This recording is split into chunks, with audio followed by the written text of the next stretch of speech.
Cockroach Janata party പാറ്റപ്പാട്ടി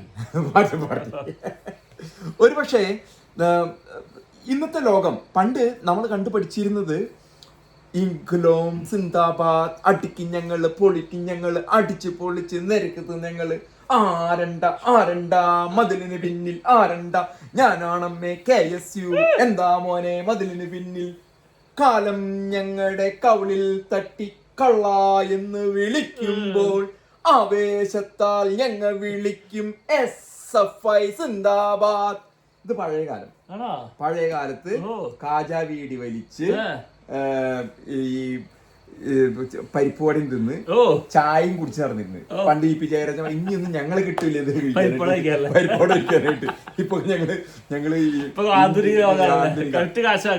സത്യം virtual വേൾഡിന്റെ ലോകം, virtual world.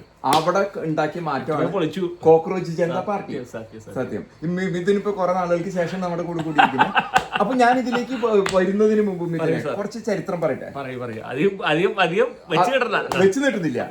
ചരിത്രത്തില് നമ്മൾ ഇതിലേക്ക് നോക്കുമ്പോ ഏകദേശം ഒരു 10-15 വർഷം മുമ്പ് മുല്ലപ്പൂ വിപ്ലവം എന്നും പറഞ്ഞിട്ട് ടുണീഷ്യയിൽ പൊട്ടിക്കത്തി ഒരു മനുഷ്യൻ നിന്ന് കത്തിയിട്ട് തുടങ്ങിയൊരു ഈജിപ്തില് ഹോസ്നി മുബാറക്കിനെ അട്ടിമറിച്ച് ഈജിപ്ത്, ടുണീഷ്യ അവിടെ നിന്ന് അങ്ങോട്ട് കത്തി ബഹ്റിനി വന്നു. ബഹ്റിനിൽ ഗൾഫ് രാജ്യങ്ങളിലൊക്കെ ഇറങ്ങി അടിച്ചു നേരത്തെ. ആ സമയത്ത് ഇന്ത്യയിൽ ഒരു പ്രക്ഷോഭം നടന്നു. ജന്തർ മന്ദർ ഡൽഹിയിൽ തന്നെ ഈ പ്രക്ഷോഭം നടക്കുന്ന ഇതിൽ തന്നെ അണ്ണാ ഹസാരെ, അരവിന്ദ് കെജ്രിവാള്, കിരൺ ബേഡി ഇവരൊക്കെ പാടിക്കൂടി ഒരു പ്രസ്ഥാനം ഇത് നടത്തി. അന്ന് ഇന്ത്യയില്, കാരണം ഇന്ത്യയില് ഇങ്ങനെ പ്രതിഷേധത്തിന് വന്നാലും ഇതിനടിച്ചൊതുക്കാൻ എളുപ്പമാണ്. കാരണം ഇന്ത്യൻ ജനത അത്തരത്തിലുള്ളൊരു വിപ്ലവകാരികളല്ല. അത് കേരളത്തിലും ബംഗാളിലും ത്രിപുരയിലൊക്കെ ഒതുങ്ങി നിൽക്കുന്ന ഒരു ഇത് മാത്രമാണ്. അന്ന് അണ്ണാ ഹസാരെ മുന്നോട്ട് വെച്ച് നിരാഹാരം ഇരുന്നപ്പോ 40 ലക്ഷം ആൾക്കാർ അണിനിരന്നു. വെർച്വൽ വേൾഡിലും സപ്പോർട്ടായിട്ടും അവിടെയൊക്കെ അണിനിരന്നു.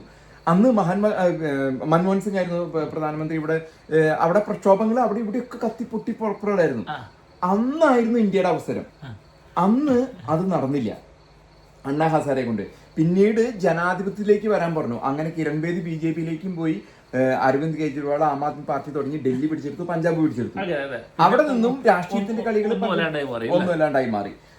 ഒരു പക്ഷേ അദ്ദേഹത്തിന് ആ ബീവറേജ് കോർപ്പറേഷന്റെ കേസ് എന്നും പറഞ്ഞപ്പോ അഴിമതി നടത്താതായിട്ട് ആരുമില്ല. ആ ഒരു കേസിൽ പൂട്ടിയില്ലായിരുന്നുവെങ്കിൽ അദ്ദേഹം ഡൽഹി പിടിച്ചേനെ, BJP-ക്ക് കിട്ടില്ലായിരുന്നു. പക്ഷെ അദ്ദേഹത്തിന് പിടിച്ചിടാനുള്ള കാരണം എന്ന് പറയുന്നത് ഈ ബീവറേജ് കോർപ്പറേഷന്റെ ആ ഒരു പ്രശ്നം മാത്രമാണ് അദ്ദേഹത്തിന് പിടിച്ചിടാനുള്ള കാരണം. അഴിമതി കാണിക്കാത്ത ആരുണ്ട് ഇന്ത്യയില്? അഴിമതി കാണിക്കാത്ത ആരുണ്ട് എന്നുള്ള ചോദ്യത്തിന് ഉത്തരമുണ്ട്. ശ്രീമൻ നരേന്ദ്രമോദി അഴിമതി കാണിക്കില്ല.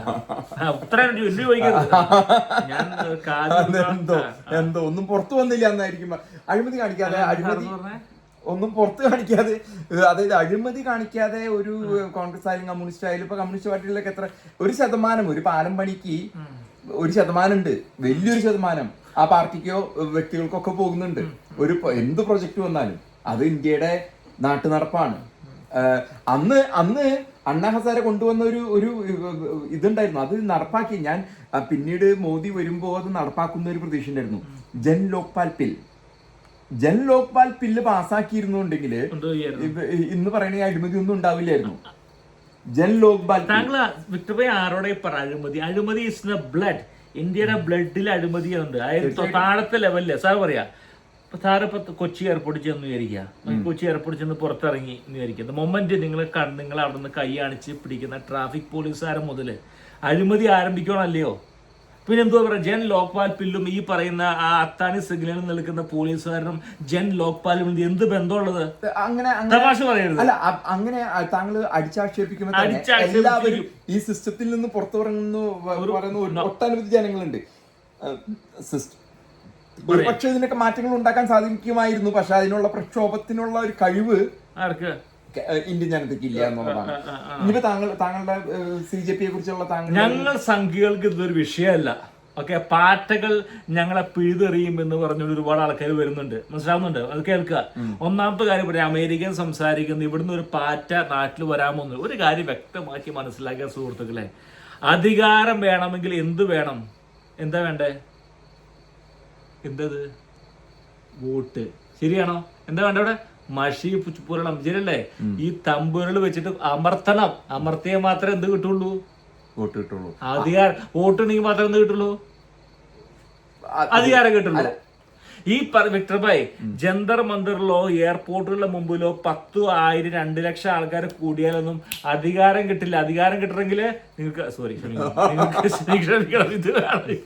ക്ഷമിക്കണം പ്രേക്ഷകരെ, ഇത് വേണം. ഇവിടെ എന്ത് വേണം? ഈ ചൂണ്ടുവിരലില് പതിയണം മഷി. അത് പൊതിയുന്നുണ്ടെങ്കിലുണ്ടല്ലോ കിട്ടുള്ളൂ. അതല്ലാണ്ട് ഇൻസ്റ്റഗ്രാമിൽ ഇരുന്നോണ്ടൊന്നും ഇന്ത്യ ഭരിക്കാൻ പറ്റില്ല. ഇതൊക്കെ ഒരു മീയാമ്പാറ്റകളാണ്. മനസ്സിലാവുന്നുണ്ടോ? ഞാൻ താങ്കളോട് ചോദിക്കും പറയാം. ഈ ഒരു കാലഘട്ടം ഈ വെർച്വൽ വേൾഡിലുള്ള ഞാനിത് നേരത്തെ പ്രതിപാദിച്ച വിഷയം എന്ന് പറയുന്നത് ആദ്യമായിട്ട് അത് ലോകത്തിൽ തന്നെ ഉപയോഗപ്പെടുത്തിയത് പ്രസിഡന്റ് ഒബാമയാണ്. 2008 അദ്ദേഹം അധികാരത്തിൽ വരുമ്പോഴാണ് ആദ്യമായിട്ട് ഈ പറഞ്ഞ ഇന്റർനെറ്റിനെ ഉപയോഗപ്പെടുത്തി അദ്ദേഹത്തിന്റെ ഒരു ക്യാമ്പയിൻ നടത്തി ഫേസ്ബുക്ക് വഴി. അന്ന് ഫേസ്ബുക്ക് ഉണ്ടായിരുന്നുള്ളൂ 2008, ഞാൻ പറഞ്ഞത് 18 കൊല്ലം മുമ്പ് ഒബാമ ആദ്യമായിട്ട് അധികാരത്തിൽ വരുന്നത് അതിന് ഉപയോഗപ്പെടുത്തി. അതിനുശേഷം ആ ഒരു ട്രെൻഡ് ഇന്ത്യൻ ഭരണത്തിൽ വന്നത് നരേന്ദ്രമോദിയാണ് 2014 അധികാരം വരുന്നത്. അപ്പൊ താങ്കൾ ഇതിനെ നിഷേധിക്കുമ്പോൾ തന്നെ ഞാൻ നേരത്തെ അതുകൊണ്ടാണ് തുടങ്ങിയത് ഇൻകുലോം സിന്ദാബാദ്, നമ്മുടെ മുഷ്ടി ചുരുട്ടിയായിട്ട് നമ്മളവിടെ ഈ ഇൻകുലോം വിളിച്ചിരുന്ന ആൾക്കാർ ഇന്ത്യയിലുണ്ടായിരുന്നു, കേരളത്തിലുണ്ടായിരുന്നു CPM-ന്. ആ ലോകത്തിൽ നിന്നും കമ്പ്യൂട്ടറിലേക്ക് നമ്മളുടെ വെർച്വൽ വേൾഡിലേക്ക് മാറുമ്പോൾ മാറ്റം ഉണ്ടാക്കില്ല എന്നാണ് താങ്കൾ പ്രതിപാദിച്ചത്. തീർച്ചയായിട്ടും മാറ്റം ഉണ്ടാക്കാൻ പറ്റും CJPക്ക്. ചോദിക്കട്ടെ, ഞാൻ കുട്ടികളെ മാറ്റം ഉണ്ടാക്കുന്ന പറയുന്നത് നിങ്ങൾ എവിടുന്ന ഈ എത്ര കൂടി ആൾക്കാർ ഇന്ന് വളർന്നു വരുന്ന ജനത, ഈ തലമുറ, ആ തലമുറ ബെഡ്റൂമിന്റെ ഉള്ളിൽ ഇരുന്നിട്ട് ഫോണിൽ നോക്കിയിട്ട് അവർക്ക് വോട്ടുണ്ടല്ലോ, അവർക്ക് പോയി വോട്ട് ചെയ്യുമ്പോൾ ഈ CJP അവരെ സ്വാധീനിക്കാതെ 1.5 മില്യൺ ആൾക്കാർ അവരുടെ ഇൻസ്റ്റാഗ്രാം പേജിലോ എക്സിലോ ഒക്കെ വരാനായിട്ട്. ഇന്ത്യയിലെ പോപ്പുലേഷൻ എത്രയുണ്ട്? ഉത്തരം പറയേ. ഇത്ര നാള് പോപ്പുലേഷൻ എത്ര ആയിക്കോട്ടെ, ഈ 1.5 മില്യണിൽ 80 ലക്ഷം, അതായത് 1.5 കോടിയും 80 ലക്ഷമായിട്ടുള്ള വ്യത്യാസം എന്താണ്? എന്റെ പൊന്നു വ്യക്തമായി 2 കോടിയാണ് ഇവരുടെ ഫോളോവേഴ്സ് എന്ന് പറയും. ഞാൻ പറയുന്നത് ഞാൻ പറഞ്ഞ ഒരു കാര്യം വ്യക്തമാക്കി. അതിന്റെ അർത്ഥം എന്ന് പറയുന്നത് ഈ 2 കോടി അല്ലെങ്കിൽ 1.5 കോടി 2 കോടി മാത്രമല്ല ഇവർക്ക് വേണ്ടി വോട്ട് ചെയ്യാൻ പോകുന്നത്. അതൊരു അവരുടെ ആവേശമാണ് കാണിക്കുന്നത്. അതായത് കോൺഗ്രസും BJPയും കൂടി ശ്രമിച്ചിട്ടും അകത്തളങ്ങളിൽ വെർച്വൽ വേൾഡിൽ അവർക്ക് അത്ര എത്താൻ പറ്റുന്നില്ല. ആർക്കെത്താൻ പറ്റുന്നില്ല? BJPക്കും കോൺഗ്രസിനും എത്താൻ പറ്റുക 80 ലക്ഷമാണ് അവരുടെ പ്ലാറ്റ്ഫോമുകളിലുള്ളത്. ഈ പറയുന്ന 2 കോടി ജനതയ്ക്ക് അടുത്ത തലമുറ വോട്ട് 2 കോടി ഞാൻ പറയട്ടെ, ഈ 2 കോടി ഞാൻ പറയട്ടെ, ഈ 2 കോടി ആൾക്കാർ എന്ന് പറയുന്നത് എല്ലാം CJP ആൾക്കാരെ വിചാരിച്ചിരിക്കുന്നത്. അതിൽ പകുതി ആൾക്കാർ കോൺഗ്രസിന്റെ ആൾക്കാരാ, പകുതി ആൾക്കാർ തൃണമൂലിന്റെ കംപ്ലീറ്റ് ചെയ്യട്ടെ, പല തൃണമൂലിന്റെ ആൾക്കാരാ. അപ്പൊ ആർക്ക് വോട്ട് ചെയ്യാൻ പോകുന്നത്? കോൺഗ്രസിന്റെ കാര്യം പറഞ്ഞപ്പോൾ ഞാൻ പറയാം, ഇത് ഏറ്റവും കൂടുതൽ BJPക്കും സംഘപരിവാറിനും കൂടെ അടിക്കുന്നതിലും കൂടുതൽ രാഹുൽ ഗാന്ധി എന്ന വ്യക്തി ഇല്ലാതാക്കുന്ന രീതിയിലായിരിക്കും ഇതിന്റെ വളർച്ച എന്ന് പറയുന്നത്. ഇത് ഇപ്പൊ കേട്ട ഇത് അറിവനുസരിച്ചിട്ട് ആം ആദ്മി പാർട്ടിയിലെ പയ്യനാണ് ഈ അഭിഷേക് ദിക്കെ എന്ന് പറഞ്ഞ വ്യക്തി ഇവിടെ ബോസ്റ്റണിൽ നിന്ന് നമ്മളിത് പറയുന്നത് ഈ കാര്യം കൂടി നമ്മുടെ ജനങ്ങളോട് പറയണം.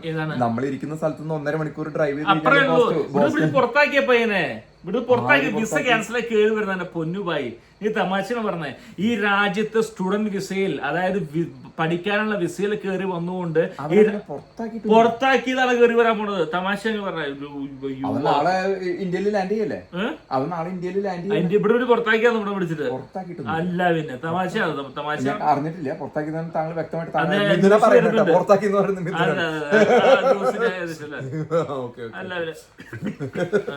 എന്റെ തലയിൽ വെക്കരുത്. പുറത്താക്കിയത് ഞാൻ കണ്ടിട്ടില്ല.